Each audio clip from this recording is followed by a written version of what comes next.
Let's call this February. Oh, sorry. Let's forward this. I'm sorry. Let's call this February 3rd, 2022 meeting of the Environmental Management Policy Committee to order. If we can all stand for the Pledge of Allegiance. Got a flag here. I pledge allegiance to the flag of the United States of America and to the republic for which it stands, one nation, under God, indivisible, with liberty and justice for all. Thank you. And we have some introductions. Well, I wanted to start the meeting off with my very exciting announcement that Jen Birchfield has joined our staff literally like 3 days ago as our natural resource planner. So she will be seeing her smiling face in most of the meetings, partnerships, activities that Joe used to do. You'll probably see Joe there too. I think, Jen, do you want to introduce yourself? I think most people will probably know you, but just say a few words. Sure. Yeah, thanks for that introduction, Kathy. I'm Jen Birchfield.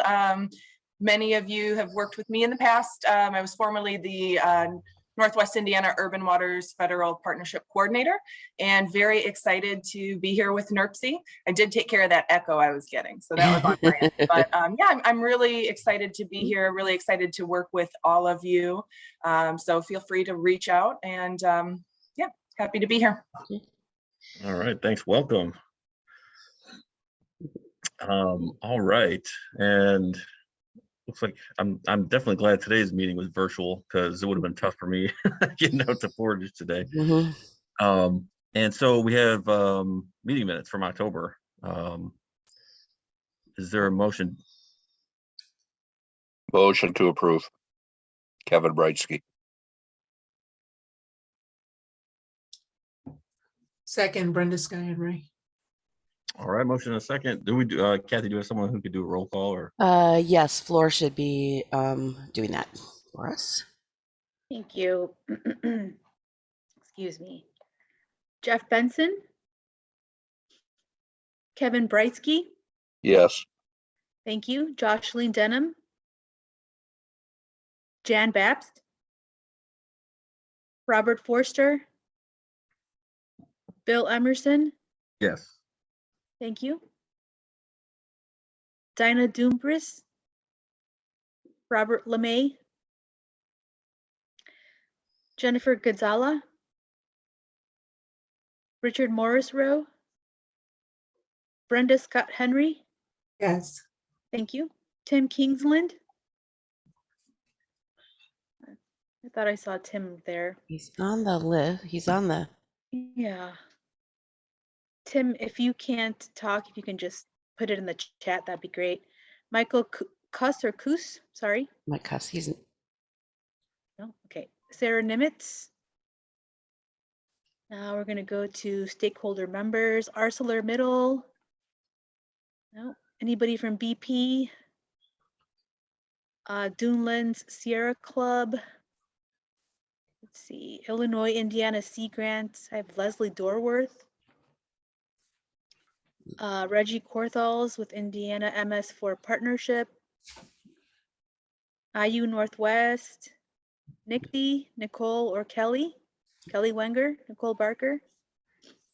All right. NIPSCO. Sorry, that's my dog. I apologize. Purdue Calumet. Chandra Viswanathan. Save the Dunes. Victoria's. Hines. No, Victoria's there. Victoria Wittig. Yeah. Okay. Shirley Hines Land Trust. South Shore Clean Cities, Lori Cagle. Yes, and we have a name change I'll be talking about later. Thank you. All right, thank you. Let's see, Deb Backus. Catherine Moore with the Fuel Museum. The Nature Conservancy, Susan Mahalo. Yes. Thank you. Daniel Goldfarb with Wildlife Habitat Council. Okay, that concludes roll call. Thank you. Thank you. We do have a hand raised. Okay. Whose hand was raised? Was that Tim? Looks like Kay has her hand raised. Oh yeah, Kay. Kay should have Yeah. been called. Oh, that's right. I don't know why she Sorry, wasn't Kay. on here. Was that a hand raised to vote yes for the minutes? Thank you. And also, okay. I saw a note that we were having public comments towards the end. Is that, do we want to have that instead of right now? Oh, Floor put that in the chat. I don't know. oh, okay. We can do that. Unless Oh, I there's- apologize. I made a mistake. I didn't realize she said public. There was somebody by the name of Doreen Carey who wanted to make a public comment. Oh, But I mistook general comments with public comments, so I apologize. Please disregard my message. Okay. okay. Whoops. All right. Well, then the meeting minutes are approved from October 7th. We can move on, I guess, to public comments if that's okay, unless there's an objection. Is there anyone in the public, from the public, that would like to speak or has any comments about anything related to the Environmental Management Policy Committee today? Yeah, Doreen does. So do I have to unmute you? Ask to unmute. I There she unmute goes. myself, I think. Yeah, there you go. Can you hear me? Am I there? Can you hear Yes. me? Yes. Okay, great. Thank you. So I'll just introduce myself. I am Doreen Carey. I'm a Gary resident, and I'm a member of Gary Advocates for Responsible Development. Today, I'm requesting that NERC assess the plan to construct a trash-to-fuel plant on Gary's western lakefront, both from the environmental and the environmental justice perspective. It's our assertion that the proposed facility presents an unproven technology and unproven viability and sustainability. And I'd just like to refer to the Marquette Plan. The Marquette Action Plan identifies land across Northwest Indiana's lakefront that can be feasibly transformed into new publicly accessible areas for conservation, recreation, amenities, and livable communities. The plan, and this is from another description, the plan prioritizes improving the physical, social, and economic connections throughout Northwest Indiana's lakefront communities, expanding and improving the region's trail and transportation infrastructure, and protecting the long-term health of our environment and natural resources.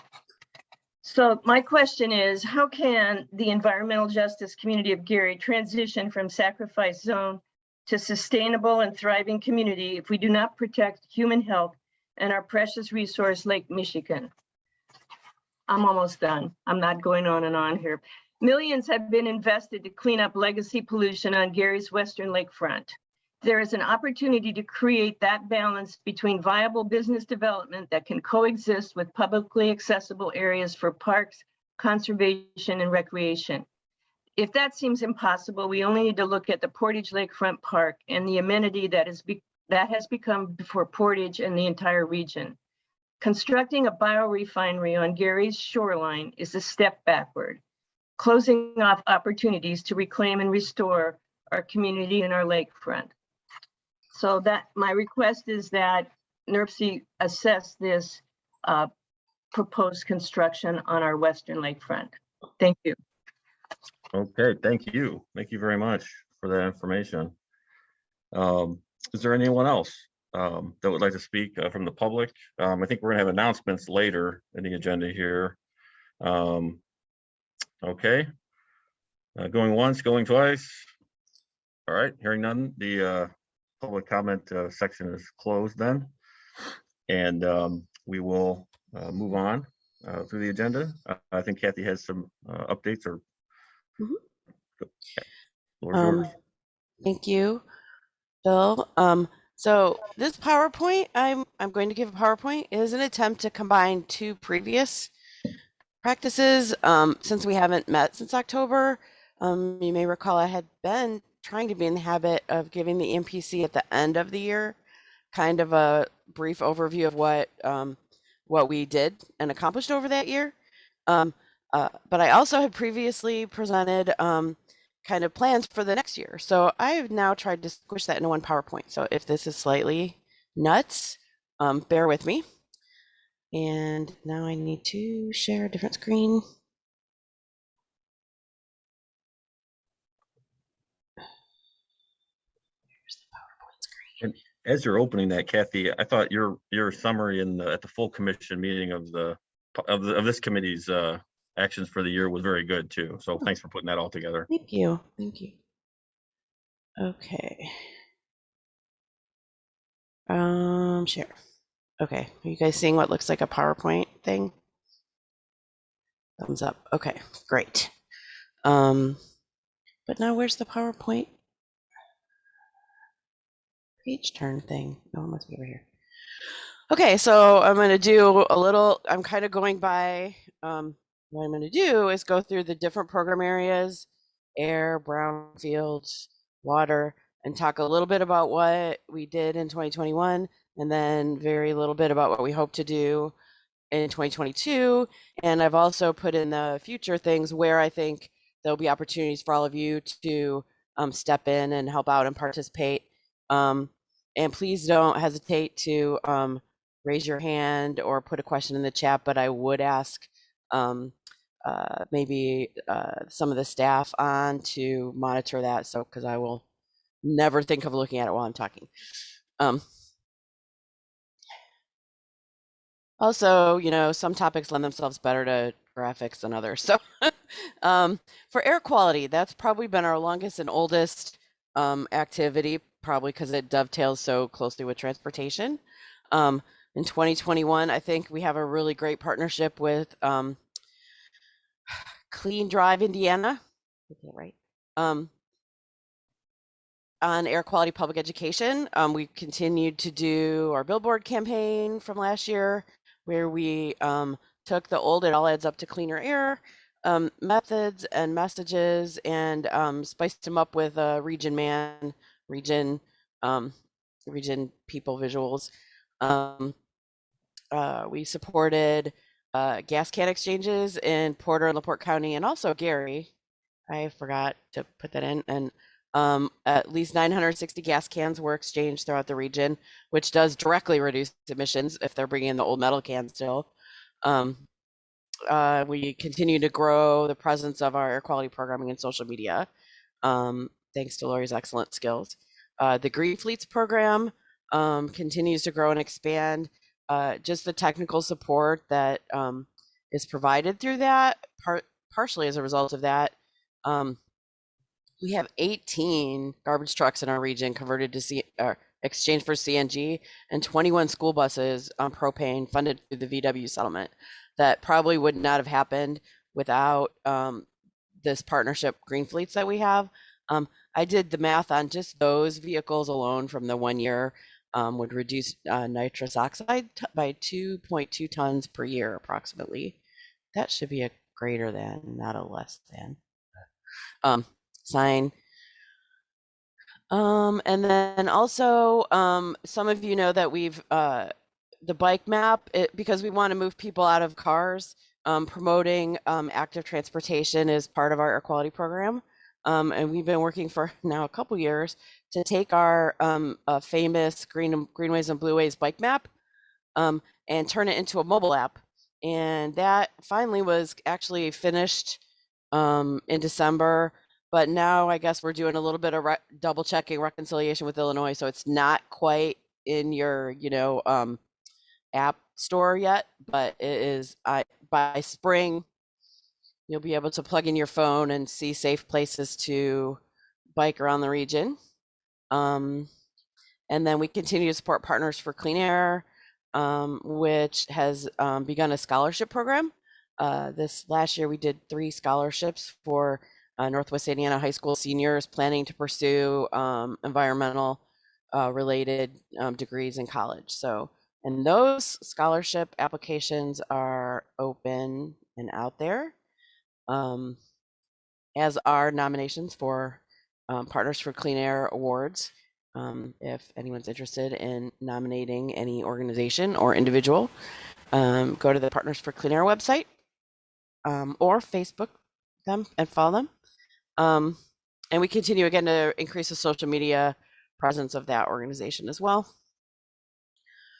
So in 2022, that we're going to just keep rolling on that. I think that's doing it works. It seems to work pretty well.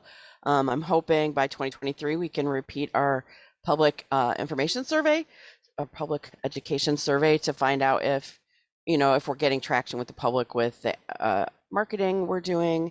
And also Clean Drive Indiana is in the end stages of putting together one air quality website that will be kind of a hub, because IDEM has air quality websites and EPA has air quality websites. We have an air quality website. Clean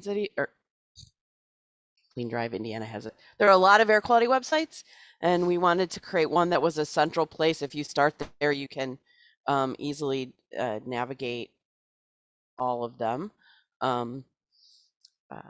We're going to keep going with the green fleets, technical support, and we really want to do a new reinvigorate the Partners for Clean Air memberships.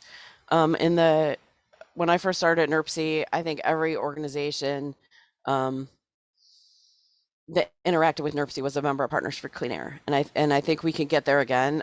We are going to have Partners for Clean Air come in to the EMPC in April and give an overview of all the different things they do. So I don't want to hog that airspace too much, but so the partnership opportunities, please, if you're not already, follow our Region Man Facebook page,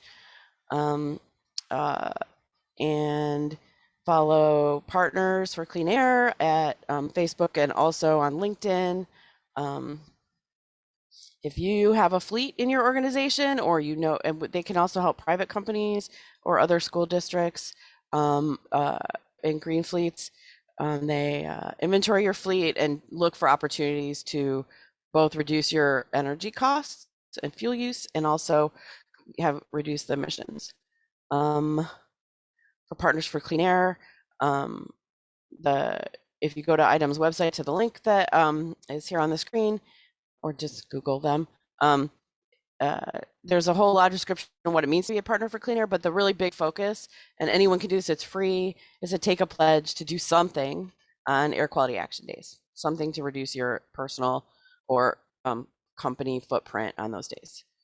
And the other thing I'd like to explore, we haven't started this yet, but and I wanted to bring it up here and kind of gauge interest. EPA has a community air pollution monitoring grant that's out right now they are due March 25th.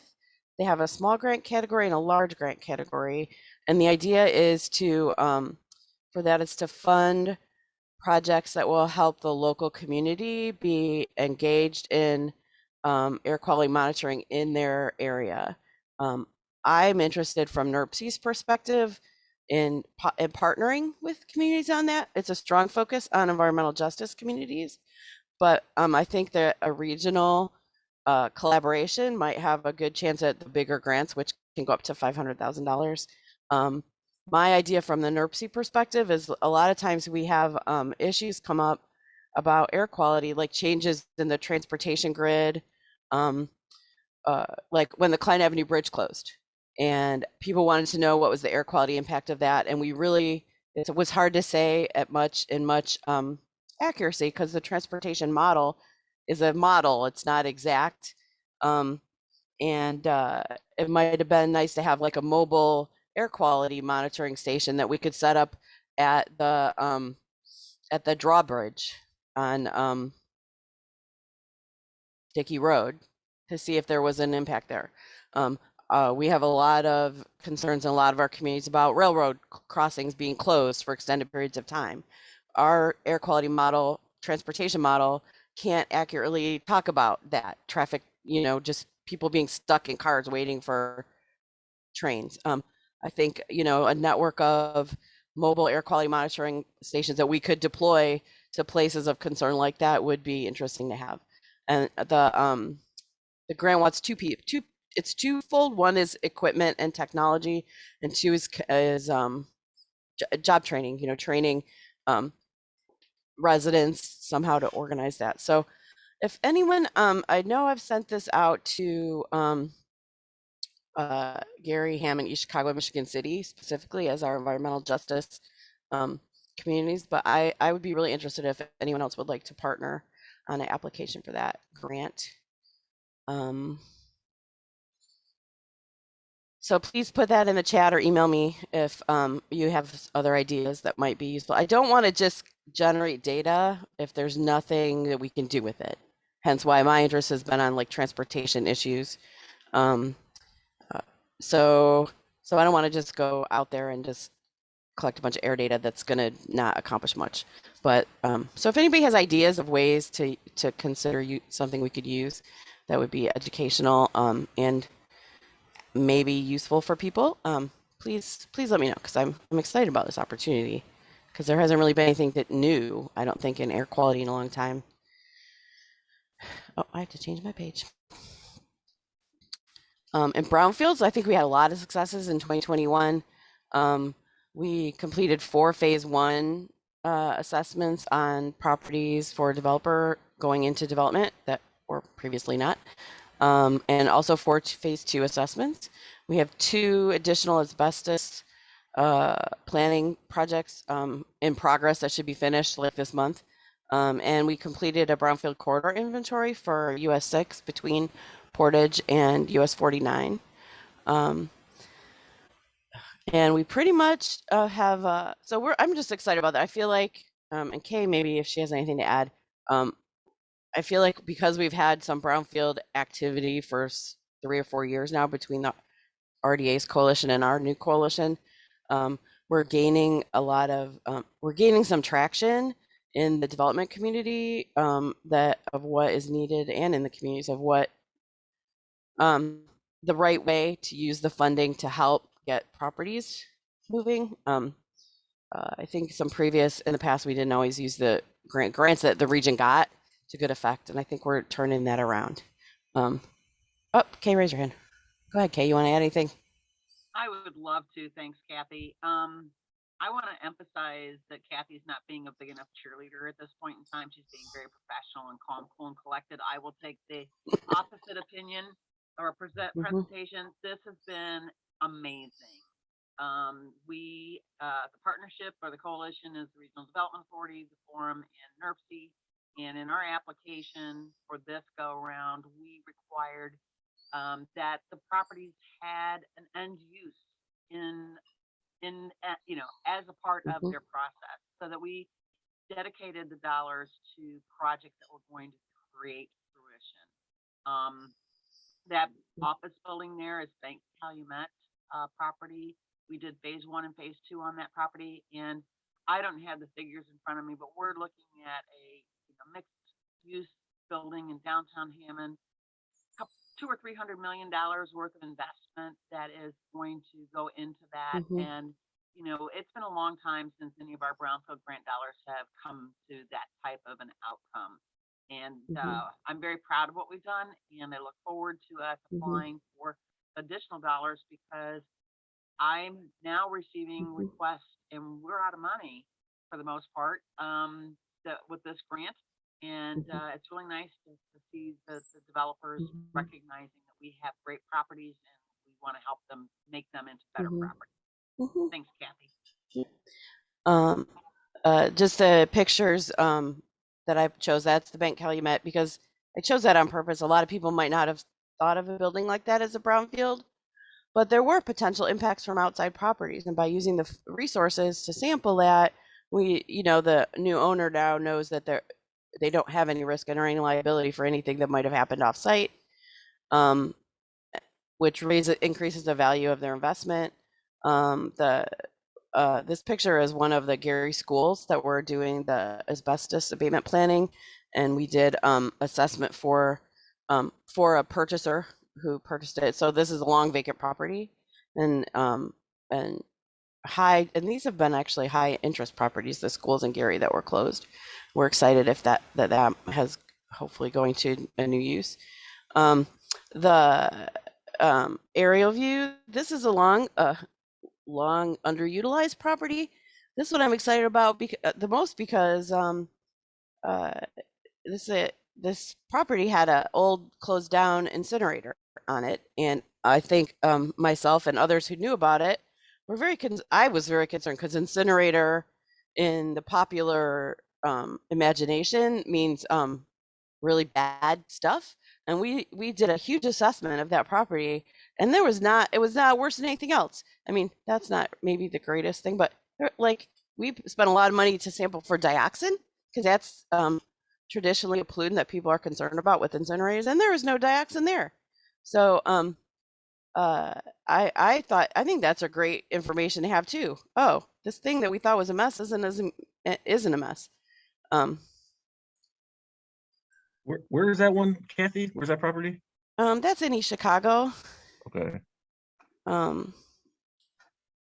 So hopefully that will be going into more productive use than an abandoned incinerator. Not abandoned, but mothballed, closed incinerator. Oh, I keep hitting you guys' page instead of the page. So as Kay mentioned, we're kind of out of, we've pretty much committed all of our funds in the grant. So, but we understand that there should be a lot more funds for brownfields coming out of the new infrastructure funding. So we're looking forward to being in a strong position to apply for additional funding. We're going to finish one of the projects that we still have in the works is up in the Robertsdale part of Hammond. They have a strong interest in redeveloping the Clark Athletic Field into a mixed use development with housing and some commercial activities there. So we're doing a full assessment in that area for them. We're going to continue, I think this, even if we have a gap in funding, continue to help communities or developers access the funding that Indiana Brownfields program has available. We're going to review information we gathered in a community self-assessment and maybe work with communities on ongoing training on how to handle brownfield redevelopment. And we're still working with East Chicago to complete our revolving loan fund project, which will be a new housing development in East Chicago to replace housing that is currently closed. And people have been removed from the housing and put in hotels until we can finish this development. So, Kay has her hand up again, or is that an old one? Kay has her hand up. And Okay. you're on mute, Kay. Kay, you're on mute. Oh, I think she's saying she does not have a comment. oh, that's an Oh. old hand up. Okay. Okay. Okay. Thank you. Sorry about that. So partnership opportunities for the government folks, local government on here. We'd love to have an opportunity to come and talk to your redevelopment commission about all the lessons we've learned about brownfield readiness for development. If you don't have to be local government, everybody lives somewhere. We'd love to come and talk to your community about brownfield redevelopment. And partnerships always make applications stronger. So when we go forward to our next application, any support from partners is helpful and beneficial. So I put these in alphabetical order: air, brownfields, climate. Climate and energy is, most of you know, because we talked about this a lot last year, we completed the emissions inventories. Originally, we had 11 cities and towns and 3 counties. And when we got done, two other cities, I think Kathy's still in here, I guess felt left out, and we managed to squeak out 2 more emissions inventories for Hammond and Portage with our carryover intern. I'm gonna say leftover intern, that sounded bad. And all 3 counties. So we did it for 2017. So if we add in Gary, Michigan City, we have a really good emissions baseline for the whole region. And that's just some examples of what we found. So our region in 2017 emitted close to 40 million tons of greenhouse gas carbon dioxide equivalent emissions. So the emissions part isn't the accomplishment. Having that information, though, is an accomplishment. And we're excited about that. And partially because of that success, we applied and were selected for the 2022 cohort from the IU Environmental Resilience Institute. We're going to do this a little differently. For the inventories, we had all the communities pay in and participate. That was really, I think, a hard stretch for some of them to have the time to do that. But it was important for each community to have ownership of their data. I think at the planning stage now, we want to do a framework for local communities to then develop their own plans. So we will be getting a new climate fellow in May. Also, the city of LaPorte and Maryville are going to get their own climate fellow to do directly community plans. We want to produce a regional climate action plan with science-based reduction targets for the region. For transportation, which is one of the bigger components of the emission, I'm gonna go back a slide. No, I'm not gonna go back a slide. Where's it?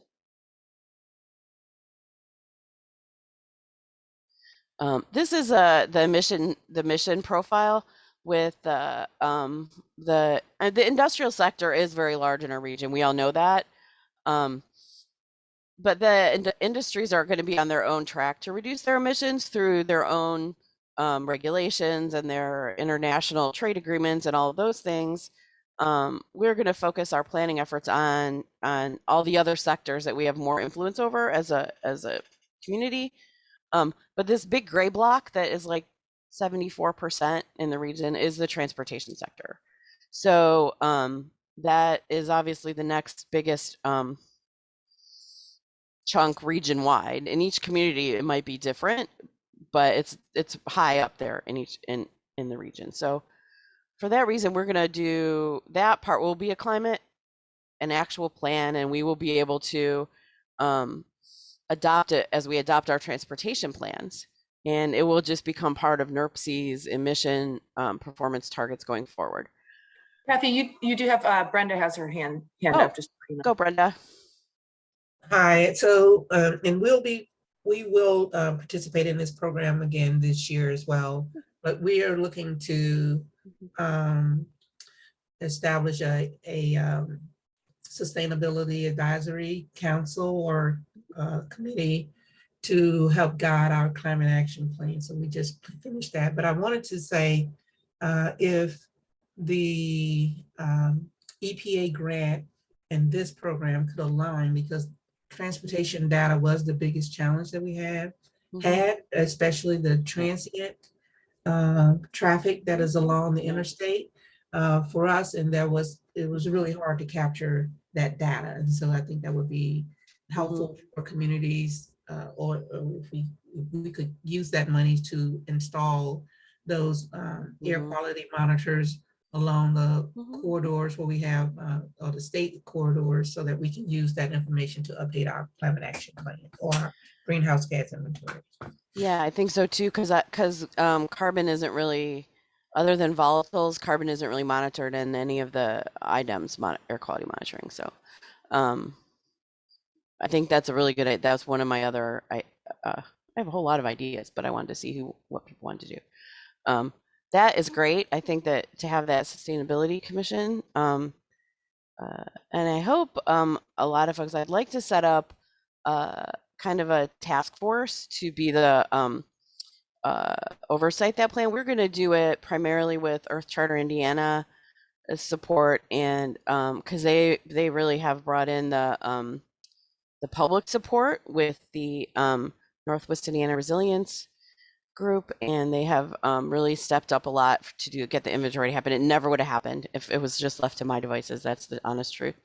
And we're going to do this action plan framework and then roll it out. So any city or town or county that wants to do their own climate action plan in the future would have almost all the technical building blocks available to them, and then they just have to do their own community's public participation and their own community goals, so that it'll be kind of hopefully easier bite for them to take off.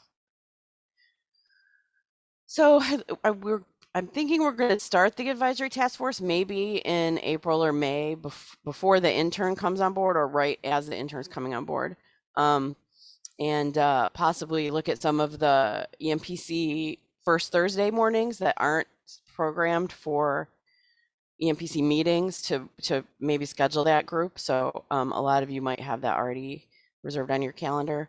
And I hope it will just be 3 or 4 meetings to evaluate materials at different stages, like the goals, target setting process. How do we want to create community profiles around this? We could do community profiles around emissions inventories, around things like housing or age, around the just population. There's a lot of different ways we could do that. And I also want to build a really strong component of our climate action plan framework around sequestration and conservation. It wasn't a strong piece of the inventory at all process. But I think we have a lot of high quality natural areas, a lot of nature preserves, and we ought to make every effort to include that as part of our emissions. Maybe we have emissions in industry, but we also have a lot of opportunity to offset that through our natural area conservation. So that's our biggest focus in climate and energy for 2022. Please, we'll be coming to talk to you more about this in April. But I'm hoping that anybody who's interested in definitely participating in that advisory group, please put that in the chat or drop me an email to let me know, so I make sure and have you on the list. Probably send the whole, quite frankly, I'll probably send all the invitations to the whole EMPC.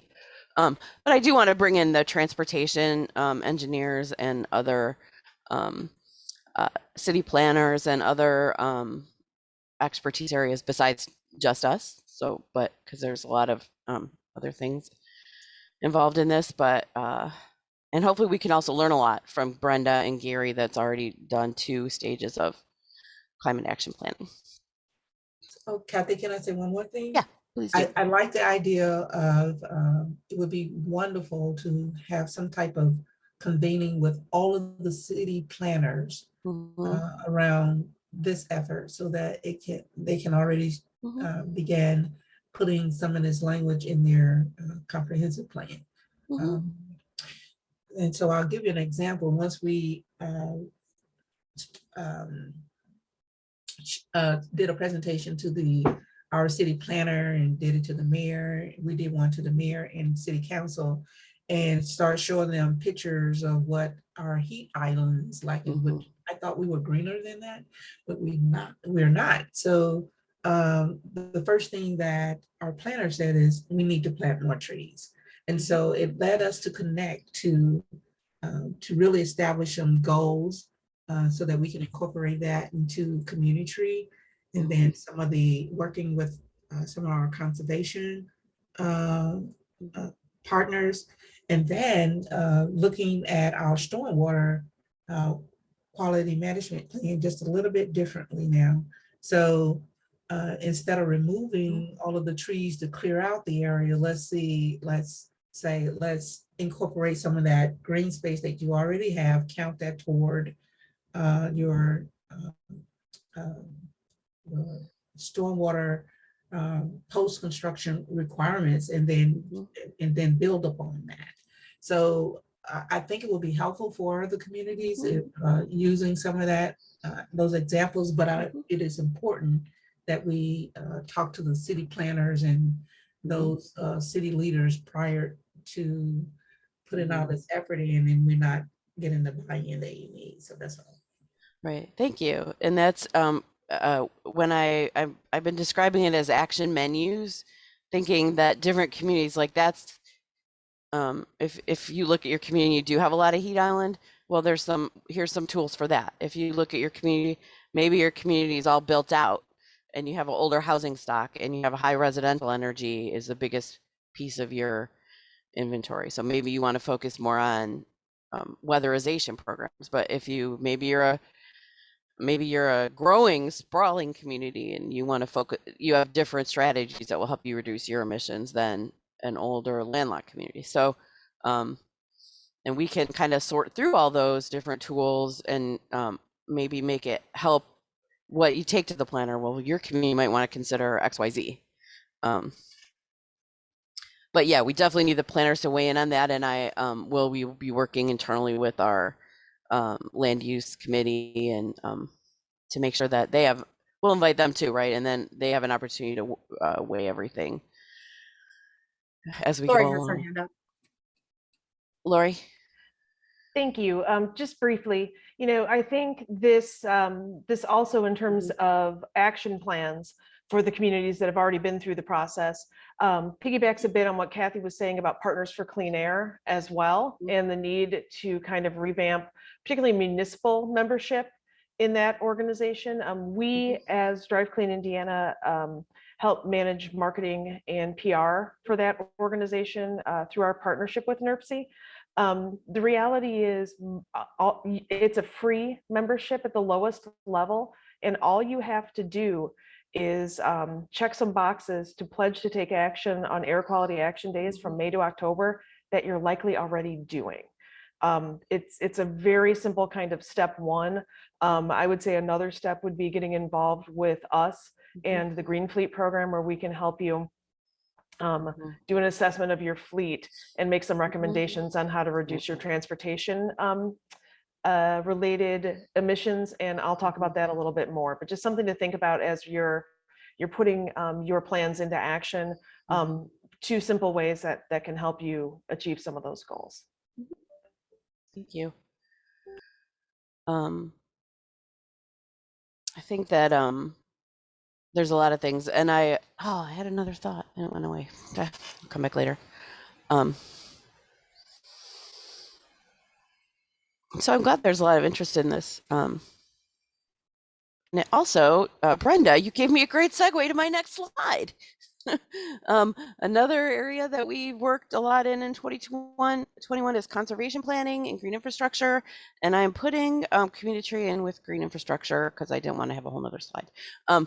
Because trees are green infrastructure, but and we did get another grant from the U.S. Forest Service GLRI program. See, I mix up my 2021 and 22. Anyway, we did 345 trees in 2021, which most years before that we had done twice that many, but COVID has kind of slowed our roll down. But we have Jen on board, and she was working on that through Urban Water. So that's going to be our first effort. We will be working on getting a the next slide again. See, I talk too much, but I think the community tree is a great example of it helps with our carbon, and it helps with our stormwater, and it helps with our heat island. It helps with our quality of life. It's like a I don't know, win-win. And so again, we have another grant that should go another 3 years of continuing to have the tree grants. We spent a lot of time, we meaning Joe. Thank you, Joe. Is he still on? I don't know where he went. With our Bi-State Calumet Conservation Partnership. And that group, I know you've seen presentations before about the Conservation and Action Plan process we did. We started doing that at some of our high priority natural areas for many of you partners. And then expanded that with coastal program funds to do some other natural areas. Over the last year, and Victoria, where'd she go? She's also been working very hard on this. We've added in some really high priority Illinois. They were already there, but kind of aligning. So we're going to have conservation action plans that are looking very similar across the whole landscape. So our next step will be to bring that out to all the more partners, and how do we now start implementing them? I picked 95%. Victoria, is that close? I know Joe had some cleanup to do for you guys for the maps, but Yes, that's absolutely correct. It's Okay. close. And there really isn't any cleanup. It's just like Yeah. minor. The first Yeah. packet is Yeah. beautiful maps. Yep. So I think that y'all be hearing a lot more about that going forward. And we have procured Geosyntec to do green infrastructure guidelines for our Living Street policy, which will impact all of our transportation projects going forward. Oh, see, I already did this slide. Spring tree applications will be coming out soon. So for the green infrastructure guidelines, I know last year I had talked to everyone about creating another working group for that. I think instead we talked about doing a couple of virtual workshops at a couple of stages, like what are our performance targets? We're now going to require transportation projects to incorporate green infrastructure into their project. So what kind of performance standard do we want in that? Do we want a water quality? Do we want a first flush? Do we want a water quantity? So we're going to do a workshop probably in late March. It'll be virtual, and we'll invite also the transportation engineers and things to do that, and the stormwater people, so that I want to be well aligned with our MS4s and all of our other folks that have a big, strong say in stormwater management as we move forward with that.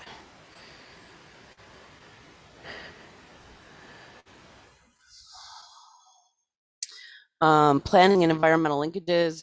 We haven't talked as much about that, and this is how our program integrates with the transportation planning side. We have worked very hard over the last year with the planning side on our Sensible Tools Handbook. I don't know how many of you remember, but I think it was 2007, 2008, we produced basically a smart growth checklist for our local government planners and plan commissions to plan their community smartly. We totally revamped Sensible Tools. Our Sensible Tools Handbook is a statewide handbook now. But besides just smart growth, we're also talking about resiliency. We're talking about smart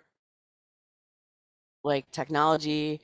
We're talking about energy and climate and a lot more to good community planning than just sustainability, but sustainability is underlying all of the things we put in there. So we've been working really hard on revamping that. We're very close to completing it, and then we'll be putting out community opportunities to train your plan commission. And we really do want the environmental nonprofits to be familiar with a lot of these tools, so that if you're working with your local governments, that you know we have these tools available to help guide your ability to talk to your communities. We already talked about the green infrastructure guidelines. We will be having a new transportation funding NOFA this fall. And this is the first one where the green infrastructure requirement will be part of the transportation project application. So that's how we integrate. We do the work on the environmental and then put it into the transportation planning activities. This committee will be again in November, we'll be scoring transportation projects that are submitted in the air quality category or the environmental categories, which if you don't remember, there's some opportunity to fund retrofit projects to reduce stormwater impacts of transportation projects. And there's also a funding category for wildlife and reducing wildlife mortality and some of the things like that. So work with your local communities on their transportation projects if anyone wants to is engaged in that. We do have a new long-range transportation plan that has to be updated in 2023. So we'll be laying groundwork for that. And I'm hoping the conservation action plans and the climate action plan, and all of these other activities will all feed directly into that. And also we will be supporting Lake Michigan Coastal Program in their coastal resiliency efforts in the next few years. I'm not going to talk a lot about that because maybe they will talk about it later. Water and watersheds. We don't have as much going on in water and watersheds right now, although we do participate in a lot of the active watershed groups that are still functioning across the region. Our biggest water involvement as a staff is the Chicago Area Waterway System, affectionately known as CAUSE, Aquatic Invasive Stakeholder Advisory Group, where we facilitate and provide staff support for a group of something like 40 organizations, really Great Lakes wide, but heavily focused on the Chicago River system, which includes the Little Calumet and the Grand Calumet rivers. And the whole issue of invasive species crossing between Mississippi and Lake Michigan basins, heavily focused on Asian carp, which is kind of the, I don't know, 1,000-pound gorilla in that area. And we'll be continuing to provide staff support to that activity. The biggest success for that has been that there's a project at a Brandon Road lock, and in where is Brandon Road? I forgot. Anyway, it's an Army Corps project, so it's a long-term project. It's a fast emergency project that will take them 10 years to do, and it's taken how many years? Where's Kay? To get to this point, but they actually have a planning, engineering, and design agreement to start working on how to build this thing, which is a huge success since the emergency situation with the carp started, I don't know, 5-6 years ago, 10 years ago. How long have you been the carp queen? She's gone. So if you're a dollars and cents type of person, I've tried to approximate the direct investment in these activities that NERC makes through grants or other activities.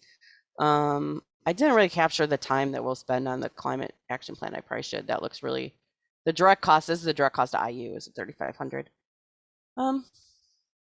So that's how we're going to spend our time in 2022, Jen and I, and other NERC staff. And like I mentioned,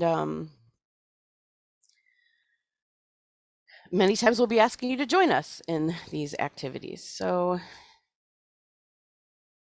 does anybody have any other questions about what we're going to be doing in 2022? I talked you all into submission. Oh, that was great. Thank you, Kathy.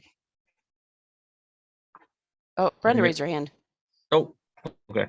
Yeah, so my long-standing effort toward the watershed plan is to complete the section of the Grand Calumet River that has not been completed. So I'm gonna just throw it out there again and just say that I do believe that that's something that we should look at. It would also encompass what we do along that, our lakefronts. So it would support those efforts, and we could have something that cities can refer to when doing development in those areas. But we really need to get that watershed plan completed for those 3 communities. I think it's Gary Hammock in Chicago. And yeah, that's all. Yeah. Okay. Thank I you. agree with you. I agree with you, Brenda. That there's a few other watersheds that don't have watershed plans. We applied a few times for Plum Creek, and so there's other opportunity, but Grand Cal is a really high priority. So thank you. Especially as we are getting closer to doing some things under the care group, as we are getting closer to making cities responsible for some things. So, yeah. Okay. Any other questions for Kathy right now? All right. let's move along. I think I like this too. Mhm. This upcoming topic here. So partner sharing section. So who wants to share about their plans, goals, or events for the Susan upcoming year? Mahalo. My apologies. Susan Mahalo raised her hand, as well as Lori Oh. Kegel. Okay, Susan. Yeah, I just wanted to tag on to the little bit of discussion there was on conservation action planning. Our staff is really focused, and myself, we're really focused this year on developing conservation action plans. We're actually required to, as part of our funding from EPA and DNR in the Dune Swale sites.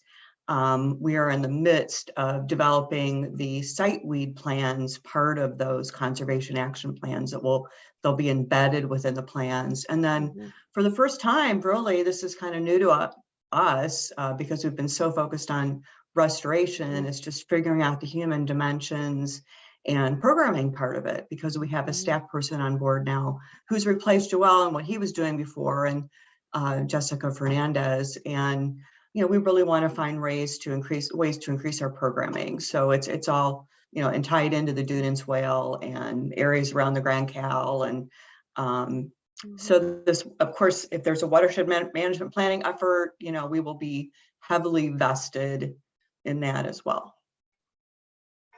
All right, thank you. Thank you, Susan. Lori. I'm trying to get my video on. Sorry, guys. Oh, there we go. Hi, sorry about that. I will have a full planning partner report later, but I'd planned to speak very briefly on a few things we have coming up this year, and really a lot of the things, the request for this sharing included not only our action plans, but plans in which partners and members of this committee can become involved. And Kathy's air quality report, I think, really hit on all of that. I mean, we manage nearly all of those air quality programs, from the Region Man billboard campaign to the Facebook page for Region Man, Partners for Clean Air, Facebook and LinkedIn pages, and marketing for Partners for Clean Air. That's also us. The Green Fleet program is us. Gas can exchanges, we help behind the scenes. That's all us. That's all Drive Clean Indiana in our partnership with NERPC. And those are really all ways in which all of you can be involved in some ways. Again, I'd mentioned the greenhouse gas inventory communities getting involved with Partners for Clean Air and Drive Clean Indiana. I would strongly encourage you to do that. Kathy shared the link for Partners for Clean Air membership. I can help you with getting involved with our organization as a member, as well as the Green Fleet program. And I'm going to talk just very briefly about that. Everybody is really awaiting word on how the infrastructure bill funding is going to be managed and distributed in their states. Secretary Granholm, the Department of Energy Secretary, said last month she anticipates guidance to the states coming in mid-February. So we're getting really close. One of the ways to make sure that you are grant ready, we like to use that term a lot, is to become a member of Drive Clean Indiana and to work with the Green Fleet program. That really puts you ahead of the game. The Green Fleet program includes a fleet assessment and recommendations for what alt fuel or EVs or technologies you can implement to reduce emissions and cost. Part of our success, you hear us nearly every EMPC and TPC talking about more grant funds that we've gotten for NERPC area communities and businesses. Nearly all of them are members of the Green Fleet program. We've done that fleet assessment because that same data that we have to gather for the fleet assessment is the same kind of data you need to apply for these grants. So all of these successful things that you see, those numbers Kathy shared about diesel to CNG, refuse trucks, about diesel to propane, we actually have EV too, for school buses, all of those are Green Fleet members. All of them were assisted by us for our grant writing. So really the time is now to get in on that because everybody's just chomping at the bit, waiting to see what the infrastructure funding is going to be. So that's kind of our number one action plan. Number two that I wanted to share is the statewide electric vehicle charging network. The Indiana Volkswagen Environmental Mitigation Trust Fund Committee in September awarded then South Shore Clean Cities, we are now Drive Clean Indiana, a 5-year $800,000 grant for outreach, education, and marketing for the statewide EV charging network, which is being funded by the VW program. The network itself is going to be managed by Indiana Utility Group, major utilities across the state involved there, also through a grant awarded by the committee, but we're going to be working with partners on planning this year from an outreach, education, and marketing campaign, which will include at least our plans are for that to include a lot of public outreach and working with folks on making sure they understand what it means, citing, et cetera. So we're going to be working with partners on planning this year, hope to bring more information to you on how the work's going to impact the NERC region and its stakeholders, but we're excited about that and how it can help here. I will have a full report on some other things that are going on a little later in the meeting. So thank you. Thank you, Lori. I think Joe's got his hand up. Yep. Thank you, Bill. Yeah, as Kathy had mentioned during her presentation, NERC looking to collaborate and help out the Lake Michigan Coastal Program on a resiliency project. And since I came on board over there back in October, my focus and DNR focus, coastal program focus over the next 5 years is to build out a coastal hazards resiliency program. And the first step this year is going to be to conduct a community needs assessment, and have looked at a couple of other state programs as models, and the ones that I've come across that I really like and I think fit in quite well with our dynamics here in Northwest Indiana come out of Wisconsin and Michigan as examples. And what we're going to be doing is a needs assessment, community self needs assessment, and followed by dialogue or listening sessions with those communities. So both Wisconsin and Michigan have come up with like these checklists on looking at various resiliency factors that they can self-evaluate their communities and how prepared they are to deal with coastal hazards. And by coastal, I don't mean just the coastline itself. It's important to realize that, but that also includes the entire coastal program area. The primary focus areas are going to be flooding, so riverine, stormwater flooding, and also the new V zones or the shoreline flooding. Looking at erosion along the Lake Michigan shoreline, but also inland waterways such as rivers. And then obviously Lake Michigan water level changes. Kathy, I'd be more than happy. This is just kind of a brief snapshot. There's multiple phases coming up over this 5-year project. This is the first phase, is the needs assessment, and coming up with a needs assessment report, which is going to guide future actions for internally within the DNR of how we can improve our program, enhance our programs, but also assets or ways we can help strengthen local communities. But Kathy, I'd be more than happy to, in a future NPC, maybe one sooner than later, of doing a little bit deeper dive presentation to the group, if that would be of interest to you all. Thank you. Yeah, thank you. I think that'd be great. Anyone? Oh, I see Victoria. Yes, thank you. I wanted to share a new project that Save the Dunes is working on with the support of the Lake Michigan Coastal Program. We're partnering with Michigan State University and Indiana University to roll out a coastal perceptions project, starting with a survey that we intend to launch in March or April, followed by a series of 5 workshops that will target coastal communities, 2 coastal communities, and then 2 communities that are disconnected from the coastline, but within the same city. And then we're also looking to try to bring in the industrial community, so to speak. So like union workers or folks that work at industrial facilities on the shoreline. And the goal of the project is to try to gauge what the perceptions folks have about what the perceptions are that people have about our natural resources. So do people understand what we mean when we say we're doing conservation work? Do people understand climate change? Do they know what the risks are that climate change poses to them or their community? And many other topics. And so this is something that was successfully achieved in Michigan with a collaboration between Michigan State University, the Michigan Environmental Council, and their equivalent of their coastal program.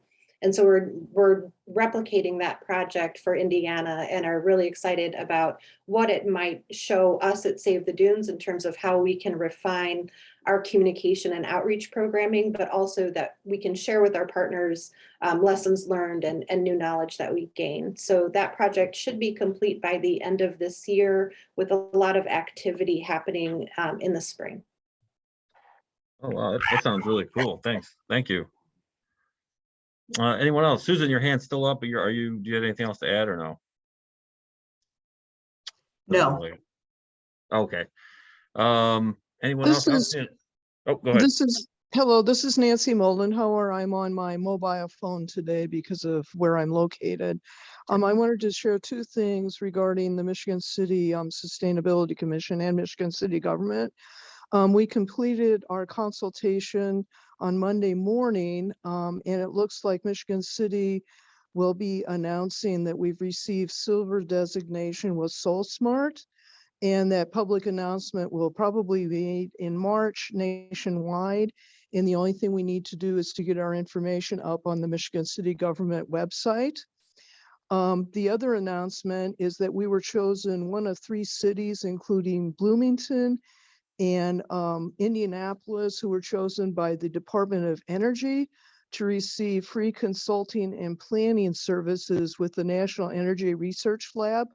And we're actually looking at installing solar arrays at Washington Park Beach Zoo and Beach Park and Zoo. So those are very exciting movements forward in the city of Michigan City regarding solarization and clean energy. Okay, thank you. That's great. Anything else anyone wants to share? I can speak quickly about our office in Lake County. We're continuing this year and trying to make another push to get the junior surveyor program out in some schools, which was really a lot of fun for kids. We talk about a little bit about surveying, conservation, the importance of wetlands and things like that. And the kids really seem to like it. It's kind of targeted towards like later elementary school, 3rd, 4th, 5th graders. So if you know anybody in Lake County who might be interested, a little bit difficult with COVID to get into schools right now, but we're trying as we can to stay safe and do that. We're continuing with working with the commissioners and the council, looking at finalizing details on getting the using our ARP money to complete septic to sanitary conversions, and kind of in the South Lake County and also in Cal Township. So nothing final on that yet, but we're working really hard to move in that direction. And I'm really proud of our council and commissioners for leaning in that direction and realizing the importance of that to our environment. So that's kind of our big things happening in 2022, in addition to our normal stuff. But anyone else like to chime in? All right, well, thank you everyone who was able to share what they're up to. And yeah, I think collaboration is so important. So I like having this on our agenda generally. So thank you, Kathy. It used to be kind of announcements would become this for sometimes an hour at each meeting. So we haven't done it in a long time. We could, especially if we're only meeting quarterly, we could probably do this more often. All right, reports. Kind of, I know Lori covered a lot of her stuff. Yeah, Lori, do you have more to add? I do. I'm coming on. Sorry. I've got a little bit of a lag, so I will try to breeze through this as quickly as possible. So you've already heard us talk a lot about our rebranding. This was part of our designation by the Department of Energy as a statewide Clean Cities Coalition, which came through last year, the rebranding to something that reflected more our statewide. So we are Drive Clean Indiana. Website is drivecleanindiana.org. Don't worry, if you go to southshorecleancities.org, it takes you to the new one. Same with our emails. It's the same beginnings. It's just now at drivecleanindiana.org. The old ones are going to redirect to the new ones for a year for website and email. So there is that. We submitted VW diesel-wise with DERA option grant applications for our members and partners. They were due in December. We submitted 6, totaling 1.2 million for the NERC region. The VW committee is scheduled to meet at noon today, and these grant awards are on the agenda, so we'll keep you posted on the success there. Wanted to let you know that level 2 charging stations acquired through the VW grant program are beginning to be installed in the NERC region, including 2 in Highland, 1 in Munster, and 1 in Maryville. We wrote those grant applications through our partnership with NERC, so that's exciting. Also, whoops, my email did something funky. Wanted to let you know the Cedar Lake Police and Fire Departments added 2 hybrid vehicles. With our help, we wrote the grant application to the Indiana Office of Energy Development. A press release on this went out on Monday, and I'm going to be sending this full report to Candace and Floor. You'll get this in your follow-up minutes and such, so you can kind of follow some of the links that'll take you through to learn more. Also, Mayor Dermody and other City of LaPorte departments recently demoed an all-electric Nissan Leaf through a partnership with us and Nissan, and the Times wrote a nice story about that just for the holidays. I'll share that link as well. The DERA grants from US EPA, this is different from the VW DERA option. I know that gets to be a little confusing, but the US EPA DERA grants usually are released in January. Last year it was on January 14th. We recently learned those aren't going to be coming out until sometime in summer or early fall. So we'll keep you guys posted on those. Also wanted to let you know, we just recently were part of a group application with other Clean Cities coalitions nationally, and won a Department of Energy grant called Empower. This is a workplace charging grant program with 30 Clean Cities coalitions across the country. So we're going to start kind of the planning with this national group and start working on this. So exciting work taking place there. We'll let you know what opportunities that's going to bring to the NERC region. This is timely based on what we were talking about with the greenhouse gas inventories. We have a webinar coming up with our sister coalition, Wisconsin Clean Cities. It's February 22nd from 1 to 2 on creating your decarbonization plan. That works for this group. Some of the speakers that we have are Evelyn Baumann. She's the Director of Sustainability for the City of South Bend. Stephen Holcomb, a lot of you know him. He's the Manager of Environmental Policy and Sustainability for NiSource. Mahant Joishi, he's fantastic. He's the Superintendent for the City of Madison Fleet Service. And also Maria Redmond. Maria heads the statewide sustainability and energy office for the state of Wisconsin. So you can register on our website, drivecleanindiana.org for that. Wanted to let you know Work Truck Week's coming up in Indianapolis, March 8th through the 11th. We will be there, and we do have some free passes if folks just want to come to the expo hall. Wanted to also give you a heads up. We're planning a municipal fleet reception for the evening of March 9th. Nearby, we're working on the exact details on that, but we're expecting to release that next week. So if you are a municipal fleet manager and you're going to go to Work Truck Week, let us know. We can get you some passes, and we're going to have a free networking reception the night of the 9th. Kathy touched on Partners for Clean Air scholarships. We're excited about those. Up to 3 of $2,500 each is going to be awarded. The deadline's March 7th. More information is on the, we've got it on our website and also on the Facebook and LinkedIn pages, so you can check those out. And then the Partners for Clean Air Awards and Luncheon. I think everybody on this meeting and on this committee tends to attend that. That is scheduled for Earth Day itself this year, Friday, April 22nd at the Hammond Marina. Registration is open. That is also free. We have that on our website too. And the award nominations that are for the awards given out there are also being accepted. That is on the Partners for Clean Air website. We've got some details on ours, and you can self-nominate. So that is available too. And that is it. I know it was a lot. I tried to go fast. No, Thank you. that's great. Thank you. And your webinar is on 2/22/22. That's a good pick for the That's date. I like that. that law firm, right? That advertises all the time. Oh too. yeah, there you go. Maybe we'll get Coolio to, or Hammer, whoever it is who does their commercials to help us out. Oh man, yeah, my kids always sing that song whenever we see the billboard. So, all right. Any other reports? Any other partners? Okay. Announcements. I could start. It's kind of a training season in the stormwater community. So we've got the NISWAG, Northwest Indiana Stormwater Advisory Group, and the Indiana MS4 Partnership are doing the contractors, developers, engineers workshop on February 14th. It's at the Dean and Barbara White Community Center in Maryville. It's 8 to 3. Registration is free, and you'll get a certificate for a trained individual at the conference. So it's a really good one. If you have any contractors that need certification in like MS4 erosion control type stuff, or if you know anyone in your community who inspects those types of jobs and things like that, it's a really good workshop. The LTAP down at Purdue, the LTAP Stormwater Conference is February 10th. That's just a one-day conference. It's also a very good one.